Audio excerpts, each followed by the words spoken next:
Hello friends, hi, welcome back to our channel. ఇప్పుడు మనం lemon pickles చూద్దాం రండి. ఒక 2 టేబుల్ స్పూన్ల ఆయిల్ పోసుకున్నాం ఫ్రెండ్స్. దాంట్లో కొద్దిగా అది వేడెక్కినాక జీలకర్ర వేసుకోవాలి. జీలకర్ర వేడెక్కినాక జీలకర్ర దాంట్లో మగ్గినాక కొద్దిగా కరివేపాకు వేసుకోవాలి.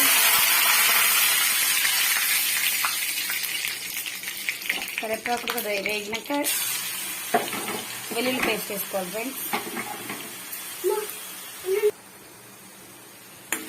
కొద్దిగా ఇది మన వెల్లుల్లి పేస్ట్ ఇట్లా మగ్గాలి. కొద్దిగా మగ్గిందంటే బాగుంటుంది, స్మెల్ బాగా వస్తుంది మీకు. ఇది ఇలా మగ్గాలండి మొత్తం.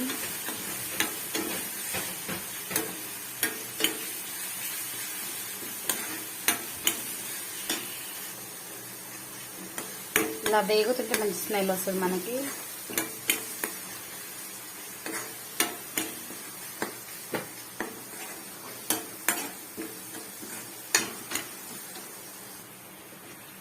ఇలా బాగా వేగాక కొద్దిగా పసుపు వేసుకోవాలండి.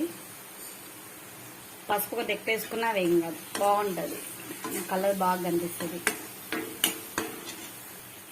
మనం ఈ పచ్చడి చేసుకోవాలంటే ఒక 10 days బ్యాక్ నిమ్మకాయలు తీసుకొచ్చుకొని మంచిగా కడిగి వాటర్ లేకుండా క్లీన్ చేసుకొని కొద్దిగా సాల్ట్ కొద్దిగా పసుపు వేసుకొని ఒక 10 days ఇట్లా ఊరబెట్టుకోవాలండి. చాలా బాగుంటుంది. అది కొద్దిగా మెత్తగా అనుకో మీకు బాగా టేస్ట్ వచ్చేస్తుంది. ఇప్పుడు మనం ఈ నిమ్మకాయలు ఊరబెట్టుకున్న నిమ్మకాయలు వేసేసుకోవాలి.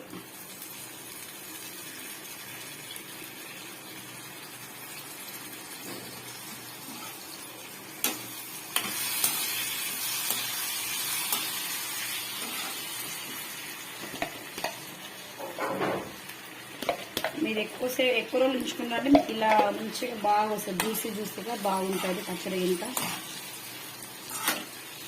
ఇది మన సాల్ట్ ఇంకేం వేసుకోవద్దు, ఊరేసుకున్నామంటే మన సాల్ట్ వేసుకున్నా కాబట్టి ఫ్లేమ్ అవసరం లేదు. ఇలా ఉన్న దాంట్లో 1 టేబుల్ స్పూన్ మెంతుల జీలకర్ర పొడి వేసుకోవాలి. ఒక 1/2 టీ స్పూన్ అంత మెంతుల పిండి వేసుకోవాలి.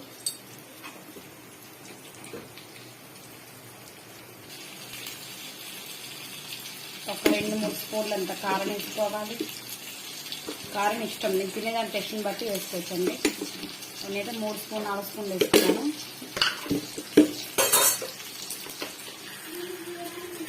ఇలా వేసుకుందాన్ని ఇలా కలబెట్టుకోవాలి మంచిగా.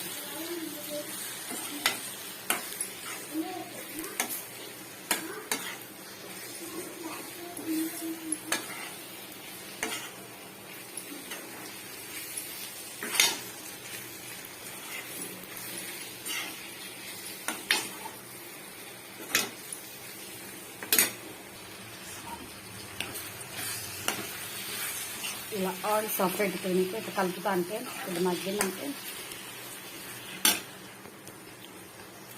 ఇలా మొత్తానికి ఫినిష్ అయిపోయింది. ఇది లెమన్ పికిల్. ఓకేనా ఫ్రెండ్స్? ఇప్పుడు ఈ లెమన్ పచ్చడి మా పాప తింటాను. చూడండి ఫ్రెండ్స్ ఎలా ఉందో టేస్ట్ చేసి చెప్పింది మా పాప. చెప్పు.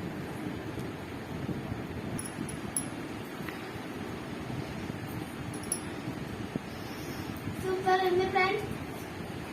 నేను మా అమ్మ ఇంటికి పోయినా కూడా నేను మరీ చేసుకొని తింటాను ఫ్రెండ్స్. నా ఫేవరెట్ పికిల్స్ ఏంటంటే మ్యాంగో పికిల్ ఇంకా లెమన్ పికిల్ ఫ్రెండ్స్. మీకు నచ్చితే లైక్ చేయండి ఫ్రెండ్స్. కామెంట్ బాక్స్ లో నేను చేశానని పెట్టండి ఫ్రెండ్స్. ముక్క మమ్మీ 10 days ఇలా ఊరేసింది. బాగుంది ఫ్రెండ్స్. మెత్త ఉంటుంది లోపల. పుల్ల బాగుంటుంది ఫ్రెండ్స్. Bye bye. షేర్ చేయండి, సబ్స్క్రైబ్ చేయండి, కామెంట్ చేయండి. Bye bye please.